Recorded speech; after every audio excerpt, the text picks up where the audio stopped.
Hi! If you're watching this video, you're probably thinking about getting your first drawing tablet. But these things can be expensive and you're not ready to spend hundreds or even thousands of dollars on an iPad, an Intuos or a Cintiq. Luckily, the same company that makes the Intuos and the Cintiq also makes an entry-level tablet with an entry-level price tag. One by Wacom. Is this beginner tablet any good? To find out, I've been using this tablet for professional work for the past 3 or so weeks, mostly doing animation, but also some design and drawing. Before I talk about how that went, let's go over the basics. The tablet comes in two sizes, small and medium. These cost $70 and $130 respectively, and at this price you won't get a screen on the tablet, so you have to get used to drawing while looking up at your monitor. If you've never used a graphic tablet, you should also know that these are not the same as standalone tablets like an iPad. Graphic tablets work more like a mouse and needs to be connected to a computer. Once connected, moving your pen will move the cursor on your computer screen, which is how you draw in programs like Adobe Photoshop or Adobe Animate. Besides being a more natural drawing experience, the big advantage a graphic tablet has over a mouse is pressure sensitivity. This lets you control things like the thickness of your stroke by pressing down harder while you're drawing. One by Wacom's pressure sensitivity is on the low side compared to Wacom's other tablets, but I reckon it's good enough to get by, especially if you're just starting out. However, it's worth pointing out that pen tilt is not supported by this tablet. Speaking of pens, One by Wacom comes with the basic Wacom Pen 2K. This pen is very light, works without batteries, and its two buttons can be customized in Wacom's desktop center. In the box, you also find 3 extra pen nibs, a nib removal tool, and a USB to micro USB cable, which connects to your computer and powers the tablet, meaning you won't need batteries or a power outlet. This, plus the fact that the tablet weighs under 500 grams and is smaller than a sheet of A4 paper, makes it very portable. This little tab on the side of the tablet even holds your pen when you're not drawing.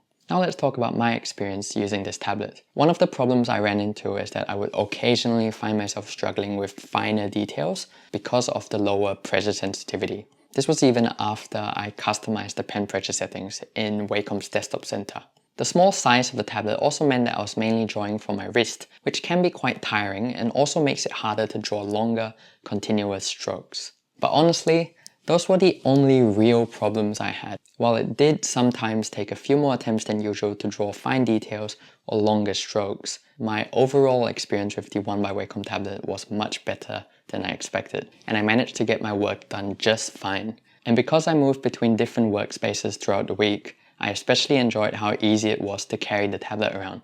Not having a screen also means that you can mostly sit with your back straight and look straight ahead, which is pretty good posture compared to hunching over a tablet with a screen like a Cintiq. And while this tablet has no tilt sensitivity, I think that won't be an issue for most people, unless you have a very specific drawing style that relies on pen tilt. I know that personally I haven't used anything requiring pen tilt in the last 3 to 5 years.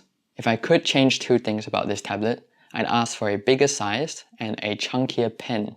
The Wacom Pen 2K that came with the tablet just felt really light and thin compared to the Wacom Pro pens that I'm used to. Buying a single Wacom Pro pen by itself does cost about the same amount as buying the entire One by Wacom tablet plus its pen though, so I guess I can't really complain too much. All things considered, it was nice to know that the One by Wacom is good enough, even for most professional work. You do miss out on some features that the pro level tablets have, but it's got absolutely everything you need to start drawing or animating. But the real question is, should you get the One by Wacom?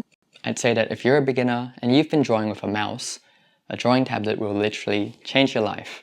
And the One by Wacom is a fantastic first tablet. It's not too expensive, it's got decent pressure sensitivity, and Wacom's graphic tablets can last for many years if you treat them well. If you're wondering if you should get the small or the medium, I'd recommend the medium if you can afford it, because it's always nice to have a little bit of extra space. And the medium is still actually really small, so it's still really easy to bring around with you. I'll leave a link to the tablet in the description below, and I'll also include a download link to Wacom's desktop center, which will let you customize your tablet settings. Anyways, I hope this was helpful. If you have any questions about the One by Wacom or graphic tablets in general, leave them in the comments, and thank you for watching.